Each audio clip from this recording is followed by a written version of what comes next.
Hello, everybody. This is Tim here again. Here another review. I almost said movie review, but it's actually for a special review, Guardians of the Galaxy Holiday Special. And just in time, it's the day after Christmas. Probably would have been better to do this on Christmas, but I've been a little late on this one, mostly because I've been getting to work and out bug lately, and I've just kind of been pumping a lot of iron, so really haven't had time to catch up on the Marvel stuff I've missed. But yeah, just now getting to the Guardians of the Galaxy Holiday Special. Now, this has been out for a while now. So people have pretty much already seen this, so I don't really need to go in much detail about it. There's not really much to the plot. It's definitely something that does fit like the whole special thing. Unlike the other ones, which are like miniseries, this really wouldn't have worked as a movie. This is much more at home at being a special. This hits a lot of the same like similar Christmas beats and stuff, and which makes it kind of like rote and cliche with the whole like holiday spirit stuff and all that they write in all these Christmas type movies and stuff. But the idea for it though, and the way the actors play it really makes it fun. It definitely feels like a special though, because you can tell they couldn't really afford like Chris Pratt and most of the Guardians of the Galaxy for the whole thing. Instead, it's mostly centered on Drax and Mantis, which is still fun. They go to Earth because they want to get Kevin Bacon, who's like Peter Quill, Chris Pratt's favorite actor, so they can bring him back. Let me adjust my phone here. Bring him back that way. They can give him a happy holiday.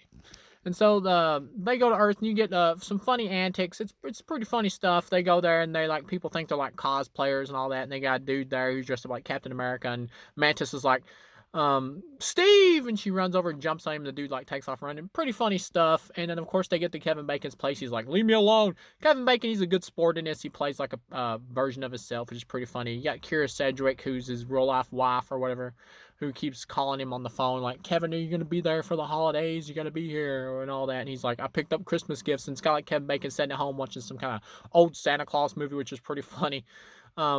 And they like break into his house and they're chasing after him. Decent little fun action scene, and Drax and Mantis have to take out these cops, but of course Mantis doesn't want any of them to get killed or whatever, so she's like putting them all to sleep. And Drax, being retarded, like flips the vehicle over, and she has to go over to make sure they're okay and then put them to sleep. She's like, Drax, you can't just keep killing everybody, or you can't just go around killing people.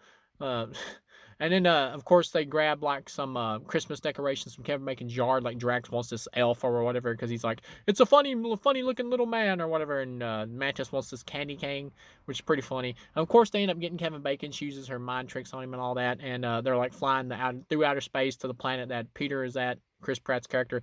And they do some funny references to other like Kevin Bacon movies, like, namely Friday 13th. They also name off, and she's like, you defeated Jason in the woods. And he's like, well, no, my character got an arrow through the neck in that movie, which is kind of funny because, of course, you can tell the writers didn't do the proper research, or James Gunn didn't, because Jason isn't actually in that movie. It's his mother.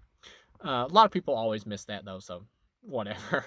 That was pretty funny, though, that call out. Of course, they get there, and Peter's like, or I keep saying the character's name. I'll just say Chris Pratt. He's freaked out, of course, that they brought a live human being there, and he's like, no, you can't do this. And but eventually, of course, Kevin Bacon's like, I brought this man so much joy. I will now sing a song for him to make him feel better and all that. And he joins in with the band and everything. I like that they brought in Cosmo, the space dog, which is actually a Marvel character from some of the comics. I believe he had a cameo in the first Guardians of the Galaxy. He was one of the people in the collector's like collection of stuff and all that, which is kind of cool. They got him there, and he's like psychic and all that, and he brings a present to like James Gunn's brother, and it's like a dead space rat or whatever, which is pretty funny. And then they all start exchanging gifts and all that. And Kevin Bacon's like playing along at the end in the song and all that. It's pretty fun, pretty heartwarming, standard stuff. The one revelation you do get in this special is that you find out Mantis is actually Peter's sister, which wasn't really something that was clear in the Guardians of the Galaxy 2 movie, but you pretty much find that out here, which is kind of cool. Yeah, overall, I'd give this a 4 out of 4. It's a great, harmless, fun holiday time. If you haven't seen it, if you're sentimental about Christmas and the holidays, I'd say give it a watch. But there's nothing really special about this, or amazing, or really terrific or anything. But for what it is, for a special, this is great. It doesn't rival a movie or anything like that, but for what it is, it's an easy 4 out of 4 special. Great fun, harmless entertainment that's completely lighthearted and basic. And that's pretty much all there really is to need to say about it. Kevin Bacon, he does a good job here. I will say this, that it does feel a little overlong, like stretched out, like the whole joke of going after Kevin Bacon and flying through space with him and all that. It does start to feel a little overlong, but at the same time, it makes up for just the heartwarming fun of it. So yeah, overall, 4 out of 4, completely a harmless, fun time. So thank you guys for watching, and I'll see you again.